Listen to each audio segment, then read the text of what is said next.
कि अगर हमारा कॉम्पिटिटर सेम प्रोडक्ट हमसे सस्ते में दे रहा हो तो क्या करें। Welcome to the series handling objections like a pro, episode number 6, how to handle competitors price objection. इसे इस तरीके से भी समझते हैं कि अगर आपका कॉम्पिटिटर आपसे ज्यादा डिस्काउंट दे रहा हो तो भी क्या करें। आपको उससे ये 3 सवाल पूछने हैं बस। तो वो सवाल बताने से पहले मैं आपको ये बता दूं कि आपको क्या नहीं करना है। आपको उसको ज्यादा डिस्काउंट देने की गलती नहीं करनी है। हम यहाँ पे उसको और भी डिस्काउंट्स देने लग जाते हैं, बट इसका फिर कोई एंड नहीं है। वो आपसे डिस्काउंट लेगा, वो उसके पास जाएगा, वो कहेगा कि उससे कम मिल रहा है, फिर उससे और लेकर के आएगा, आपसे कहेगा। ऐसे वो आप दोनों के साथ खेलता रह जाएगा और आपको नचाता रह जाएगा। और ना ही उसको रूडली जवाब दे करके पूरा माहौल को नेगेटिव कर देना है, बल्कि उसे स्मार्टली हैंडल करना है इन 3 क्वेश्चन से। पहला question, sir I totally agree with you, but just out of curiosity मैं आपसे जानना चाहता था कि आपके लिए क्वालिटी ज्यादा मैटर करता है कि डिस्काउंट ज्यादा मैटर करता है। कि देने का तो डिस्काउंट मैं आपको भी दे दूं, बट अगर उस लेवल का क्वालिटी में मैच नहीं कर पाऊंगा उस प्राइस पे तो आपका क्या फायदा होगा। बट शायद सामने वाला इस चीज को नहीं सोच रहा है, वो बस आपको उस टाइम पे बेचना चाह रहा है। बट मैं आपका लॉन्ग टर्म सोच करके बता रहा हूँ कि आपके रिक्वायरमेंट्स के हिसाब से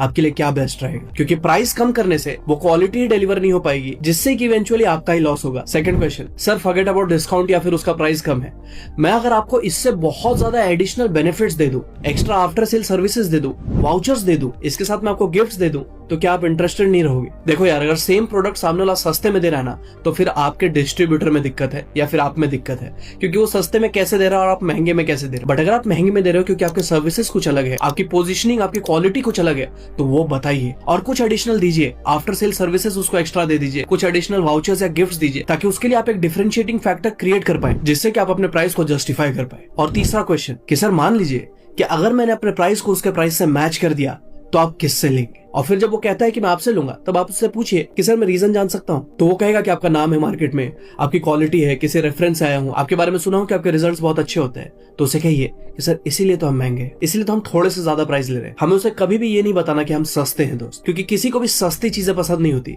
उसे अपने बजट में बेस्ट चाहिए होता है, ध्यान रहे। बट अब आप में से कई शाने लोग होंगे जो कमेंट्स में लिखेंगे, वो कहेगा कि हम तो उससे लेंगे। तो ये लॉजिकली पॉसिबल नहीं कि अगर वो कहेगा कि हम उससे लेंगे, वो हमसे प्राइस भी सस्ता दे रहा है, इसको लेना भी उससे ही है, तो हमारे पास खड़ा ही क्यों, तो हमारे पास आया ही क्यों है, फिर वो हमारा कस्टमर है ही नहीं। क्योंकि अगर उसको सारा चीज वहीं पे बेटर मिल रहा है तो फिर वो मेरे पास आया ही क्यों।